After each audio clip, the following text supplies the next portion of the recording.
Vous avez besoin de faire de la reprise documentaire en masse sans métadonnées associées au document.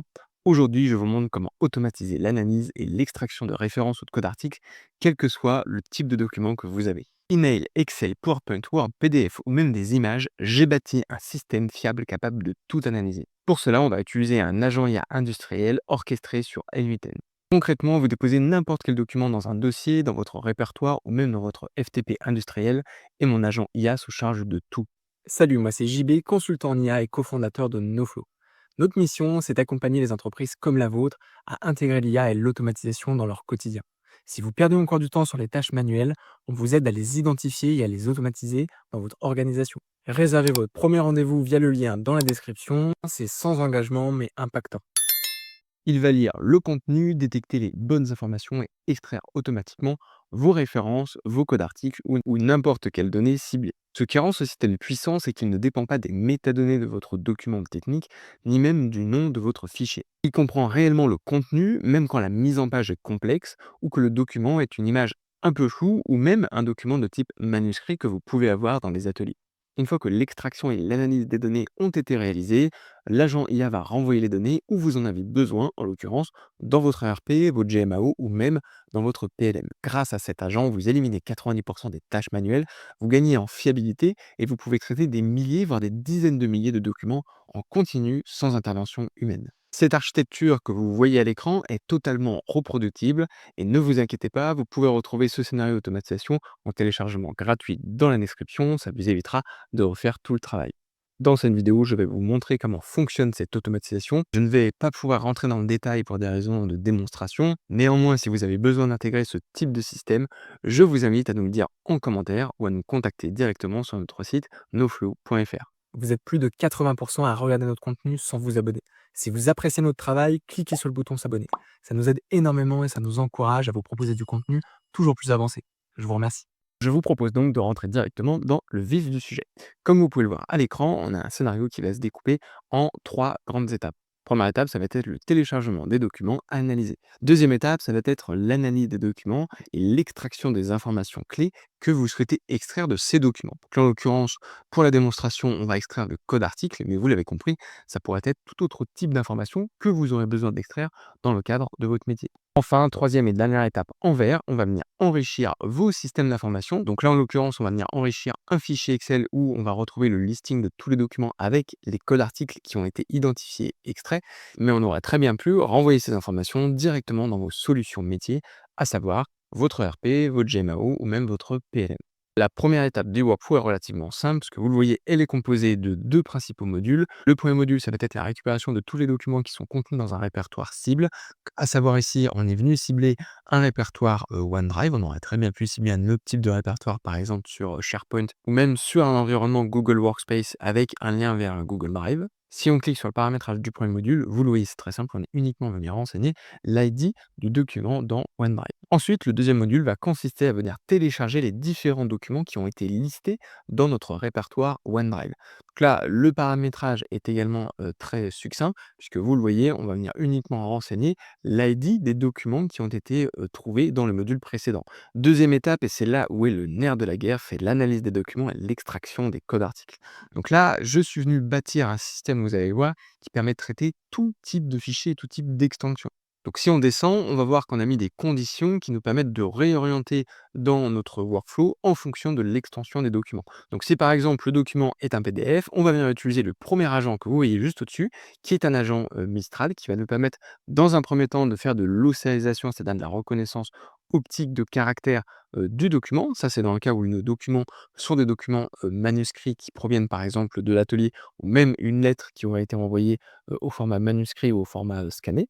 Une fois que l'ossaisation a été réalisée avec l'intelligence artificielle de Mistral, on va bien utiliser un agent IA, vous le voyez ici, qui va nous permettre d'analyser le contenu donc des informations qui ont été extraites et en l'occurrence ici d'en extraire le code article. Donc là, c'est un agent qui est spécialisé sur l'extraction de code article, comme vous le voyez à l'écran. En l'occurrence, vous l'avez compris, on pourrait très bien venir adapter ce prompt pour lui demander d'extraire tout type d'informations dont un industriel a besoin. Petite subtilité ici, vous le voyez, j'ai scrollé jusqu'en bas de mon prompt et comme vous pouvez le voir, je lui indique bien évidemment le contenu du document technique, à savoir le contenu que je suis venu osériser précédemment. Mais comme vous pouvez le voir juste en bas ici, on a deux variables que j'ai mis. On a une première variable qui correspond donc à cette ossérisation, mais on a également une deuxième variable que j'ai appelée JSON.text. Alors vous me demanderez pourquoi est-ce que j'ai mis deux variables ici. Eh bien c'est tout simplement la petite astuce qu'on a avec cet agent. On est tout simplement venu rajouter une double extraction de caractères du document PDF. Donc vous le voyez ici, c'est le deuxième nœud, donc extract from file. Ce nœud-là n'est pas un nœud d'ossérisation, ce n'est pas non plus un nœud d'intelligence artificielle. C'est tout simplement un outil qui est capable d'extraire du texte de documents PDF numériques. J'insiste sur le document PDF numérique, c'est-à-dire que c'est un document qui a été enregistré sur votre PC, donc qui était préalablement au format Word par exemple, et qui a été enregistré au format PDF. C'est uniquement dans ce cas de situation qu'on arrive à extraire les informations, donc le texte contenu dans le PDF, avec ce type de module. Vous l'avez compris, pour tous les autres cas, c'est-à-dire un document scanné, un document manuscrit, on ne pourra pas extraire d'informations avec ce module-là. C'est donc pour cela qu'on a un garde-fou et donc deux modules d'extraction d'informations d'un PDF en fonction des différents cas. Donc vous l'avez compris, l'ossérisation de Mistral pour la reconnaissance au type de caractère sur un document de type scanné ou manuscrit, l'extraction de texte standard depuis un PDF, pour les cas où vous avez des PDF numériques natifs. Pour chaque analyse de type de document, en l'occurrence ici le type PDF, vous l'avez compris, on vient mettre en place une boucle qui va tout simplement venir itérer en fonction du nombre de documents que vous avez. Le deuxième type de fichier qu'on va être capable d'analyser va être le fichier de type Excel. Alors l'analyse de fichier Excel est un petit peu particulière puisque comme vous pouvez le voir, j'ai ici différents modules qui vont me permettre de venir analyser et détecter s'il y a plusieurs onglets dans mon fichier Excel. Et oui, c'est très simple de venir analyser le premier onglet et en l'occurrence la première feuille de votre fichier Excel. C'est un peu plus complexe si vous voulez analyser l'intégralité de votre fichier Excel et à savoir, si vous avez 10 onglets dans votre fichier Excel, eh bien vous souhaitez bien évidemment analyser ces 10 onglets. Après, c'est pour cela que j'ai mis en place ces différents systèmes que vous voyez ici, qui va tout simplement me permettre de venir regarder la structure du fichier Excel, en l'occurrence la structure au format XML. Et une fois qu'on a lu cette structure au fichier XML, on va venir diviser l'information autant de fois qu'il y a d'onglets. Et ces différents onglets vont ensuite être analysés, vous le voyez, dans l'agent qui a juste sur la droite. Donc là, c'est un agent standard, où vous le voyez, on est venu utiliser donc, de la même manière que tout à l'heure un agent Mistral. Cet agent Mistral utilise exactement le même prompt qu'on a vu dans la partie PDF. Et en l'occurrence ici, vous le voyez, je n'ai pas fait d'ossérisation puisque j'ai un fichier Excel natif et j'ai uniquement besoin de venir extraire l'information du fichier Excel. C'est donc pour cela que j'utilise un module Extract from Sheet, donc extraire des informations depuis un fichier de type XLSX. Ensuite, pour les documents de type Word et PowerPoint, donc à savoir les extensions DocX et PPTX, on va revenir utiliser notre bonne vieille ossérisation qui ici fonctionne très bien. Alors pourquoi est-ce que j'utilise l'ossérisation de Mistral et je ne passe pas par le module natif dans YouTube que vous avez vu d'extraction d'informations documentaires? Et bien tout simplement parce que les formats DocX et PPTX ne sont pas encore acceptés par ce type de module. Et il s'avère que l'ossérisation de Mistral fonctionne très bien sur ce type de fichier. Après, c'est ce que je vous recommande de faire. Encore une fois, je ne rentre pas dans le détail, mais vous l'avez compris, on va venir ossériser, donc faire de la reconnaissance de type de caractère sur les fichiers PPTX et DocX en amont. Et ensuite, on va venir envoyer ça dans un agent IA qui va venir analyser l'information et en extraire les codes articles. Prochaine étape, c'est l'analyse des fichiers texte, à savoir des extensions .txt. Donc là, vous le voyez, on est revenu utiliser donc un module standard, à savoir le nœud extract from text file, qui va nous permettre tout simplement de venir ouvrir le fichier texte, d'extraire les informations. Si on n'a encore une fois pas besoin de venir faire de l'ossérisation, parce qu'on est sur des fichiers qui sont nativement numériques, et donc l'extraction d'informations et de données est relativement simple, et on n'a pas besoin d'utiliser de modèles complexes d'ossérisation pour venir extraire ces informations. Ensuite, vous voyez, on a l'agent Mistral qu'on retrouve ici, et après on vient bien évidemment, et comme d'habitude, nettoyer, parser le résultat, et recommencer si jamais on a plusieurs documents TXT. Ensuite, sur les fichiers de type image, donc là vous le voyez, on va venir filtrer sur différents types d'extensions, en l'occurrence les formats PNG, les formats JPG, JPEG, Web et JSON. Et cette fois-ci, on va utiliser un mécanisme un peu particulier, puisqu'on ne va pas utiliser de la reconnaissance au type de caractère de Mistral, de sérialisation. On va tout simplement utiliser la vision de Mistral, c'est-à-dire la capacité de venir lire des fichiers images. Donc pour ce faire, on va d'abord donc envoyer l'image à Mistral. Vous avez l'habitude, on va récupérer l'URL de l'image et on va ensuite faire un appel API pour extraire le texte de l'image. Donc là, c'est le module clé de cet agent. Vous le voyez ici à l'écran. Ça va être un appel API de type chat complétion où on va envoyer le JSON qu'on est venu définir précédemment. Et en l'occurrence, le JSON précédent, c'est tout simplement le prompt avec les paramètres du prompt et de l'appel API à Mistral. Et donc là, vous le voyez, on retrouve le prompt de notre agent industriel et on retrouve surtout les différentes informations qu'il va falloir venir envoyer donc, au format JSON à Mistral à travers notre appel API. Donc là, ici, on va venir utiliser, vous voyez, le modèle small de Mistral qui suffit pour ce type de cas d'usage. On va venir envoyer donc le fameux prompt qu'on aura défini en amont et surtout, on va venir passer l'URL de l'image qu'on est venu envoyer à Mistral précédemment. Enfin, dernière extension traitée par notre agent, vous le voyez ici, c'est une extension de type mail, donc c'est tout simplement les points SMG natifs de Microsoft Outlook. Donc là, en l'occurrence, on va venir faire de manière très standard un extract from text file, puis on va venir analyser tout ça à travers un agent IA, vous avez l'habitude, et renvoyer le résultat. Et donc, troisième et dernière étape, on va venir enrichir le fichier Excel ou votre système d'information. Donc là, en l'occurrence, vous le voyez, on a 6 branches qui arrivent ici et qui sont fusionnées pour venir ensuite les envoyer dans le fichier Excel. Donc les 6 branches correspondent aux 6 extensions qu'on est venu traiter auparavant. Et donc ici, si on rentre dans le détail du fichier Excel, vous le voyez, on vient évidemment cibler le bon fichier Excel, on vient renseigner donc le nom du fichier qui a été identifié, qui a été traité, le chemin d'accès, puisque c'est un élément qui est important pour le post-traitement, et également donc la référence, c'est-à-dire le code article qui a été analysé et extrait par l'intelligence artificielle. Petite pause avant de vous montrer le résultat final. Si vous aussi, vous voulez obtenir le même niveau d'automatisation pour votre business, cliquez sur le lien dans la description pour réserver votre rendez-vous gratuit. Lors de cet échange, on analyse vos process, on vous propose un plan d'action sur mesure et surtout, on vous accompagne pour mettre en place les bons outils et process métiers adaptés à votre activité. C'est sans engagement mais impactant. Ce que je vous propose maintenant, c'est de venir tester notre système. Donc, comme vous pouvez le voir à l'écran et sur la gauche de l'écran, j'ai mon fameux répertoire donc documents industriels. On retrouve les différents types de fichiers que je vous ai décrits précédemment. Donc, on a un fichier Word DocX, on a un PDF, on a, vous voyez, un fichier Excel, on a un autre PDF, on en a une mise en plan au format PNG, on a une note de calcul au format TXT, on a un fichier PowerPoint de présentation, on a un roulement habit et on a un email de suivi de projet au format .smg. Et donc l'objectif va être de lancer l'automatisation que vous voyez au milieu de l'écran pour qu'elle puisse venir renseigner automatiquement le fichier Excel que vous voyez sur la droite de l'écran. On est parti, je lance l'automatisation, on va venir zoomer un petit peu pour voir ce qui est en train de se passer. Donc là, vous le voyez, il est en train de venir télécharger les 8 documents, donc les 8 items que vous voyez sur la gauche de l'écran. Une fois qu'il a téléchargé les 8 items, et vous le voyez pendant que je suis en train de parler, il est en train d'analyser les différents types d'extensions. Donc là, il a commencé par les PDF, il y a eu, vous le voyez, 2 éléments qui ont été traités. Ensuite, il est passé au XLS, puis il a fait le PowerPoint et le DocX, le TXT. Et là, vous le voyez, donc en live, il est venu renseigner les différentes informations et les différents documents qu'on a sur la gauche de l'écran directement dans le fichier Excel sur la droite. Alors, première chose, on va venir vérifier si on a bien 8 lignes, parce qu'on avait bien 8 documents sur la gauche de l'écran. Et vous le voyez, c'est bien le cas. On a bien nos 8 lignes qui ont été renseignées.